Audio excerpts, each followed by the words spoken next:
त्र्यंबकं यजामहे सुगंधिं पुष्टिवर्धनम् उर्वारुकमिव बंधनान् मृत्योर्मुक्षीयमामृतात्। भगवान शिव के समस्त प्यारे भक्तजनों को मैं बहुत बहुत आशीर्वाद और मंगल कामनाएं अर्पित करता हूं। यह समय आप सभी के लिए बहुत ही शुभ है। इन दिनों जितनी आराधना आप करेंगे उतना ही आपका कल्याण अधिक से अधिक होगा, क्योंकि ऊर्जा का प्रभाव इस समय बहुत ही लाभकारी है। जीवन को हरा भरा करने के लिए, खुशहाल करने के लिए, प्रगति करने के लिए इन दिनों की आराधना बहुत बहुत लाभ देने वाली है।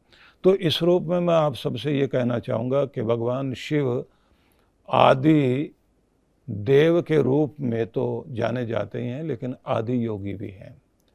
भगवान शिव ने 112 प्रकार ध्यान के बताए और पार्वती माता को अपने उपदेश देते हुए उन्होंने एक बार ये भी कहा था कि जीवन को इस तरह से जियो पार्वती कि तुम आज को और आत्म स्वरूप को महत्व दो, जिसका मतलब है अद्य जीवानी माश्व, आज जियो, कल को ध्यान में रख कर नहीं।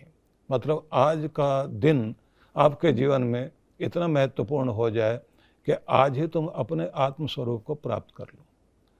भगवान शिव ये भी कहते हैं कि हेडलेस होकर के जियो पार्वती से, ऐसा संदेश देते हैं। और माता पार्वती को जब ये संदेश देते हैं तो उसका भाव यही होता है कि मस्तिष्क में हर समय विचारों का प्रवाह चलता रहता है।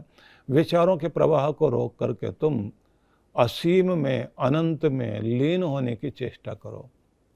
शिवलिंग भी वह है जिससे सारी चीज़ें प्रकट होती हैं इस संसार में और जिसमें जाकर सब चीज़ें लीन हो जाती हैं। तो अपने स्वरूप में लीन होने के लिए प्रत्येक व्यक्ति को शिवालय में बैठ करके थोड़ी देर लीन होने की चेष्टा करनी चाहिए। ये बात अवश्य ध्यान में रख लेना। कण कण में भगवान हैं, कंकर में शंकर विराजते हैं, ऐसा तो माना ही जाता है।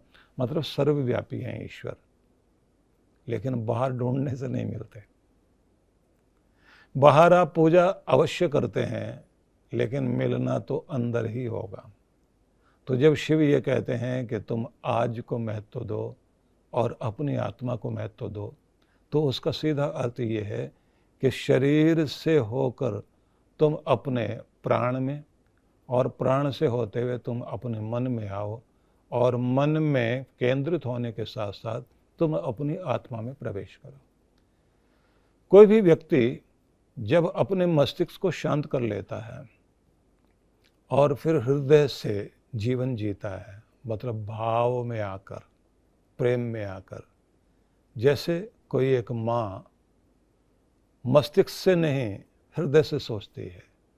उसको ये नहीं लगता कि मैं अपने बच्चों को बुरा कहूँ या भला कहूँ, लेकिन उसके मन में ये बात जरूर ध्यान में आती है कि मेरे बच्चे का हित होना चाहिए, उसको खुशी मिलनी चाहिए, उसके आंख में आंसू नहीं आने चाहिए। वो कैसा भी हो मेरा है, खोटा है, खरा है, अच्छा है, बुरा है, जैसा भी है मेरा है। और वो उसको अपनाती है और हृदय से लगा करके फिर उसके अंदर सुधार लाना चाहती है। मतलब ये कि ताले पर हथौड़ी का प्रहार करके आप उसे तोड़ें और खोलें तो ताला किसी काम का नहीं रहेगा। मस्तिष्क से जो चीज़ें हम लोग बहुत बहुत जोर लगा कर ठीक करने की कोशिश करते हैं, चीज़ें ठीक नहीं होती। लेकिन यदि कोई हृदयपूर्वक किसी को भीतर प्रवेश कर जाए, किसी के हृदय को छू जाए, तो व्यक्ति के अंदर परिवर्तन आ जाता है। इसलिए कोई उंगली माल बुद्ध के द्वारा उनके उस स्पर्श से इस तरह से अपने जीवन में रूपांतरित होता है कि उसके हाथ से हथियार छूट जाता है, राजा की सेना हार जाती है, लेकिन बुद्ध का प्रेम जीत जाता है। ठीक इसी तरह से मैं कहूँगा कि आदि योगी भगवान शिव हमें कहते हैं कि लौट चलो अपने भीतर, अपने हृदय की ओर और अपने परमात्मा की ओर। लेकिन उससे पहले वो कहते हैं कि अपने आत्म रूप की तरफ लौटो।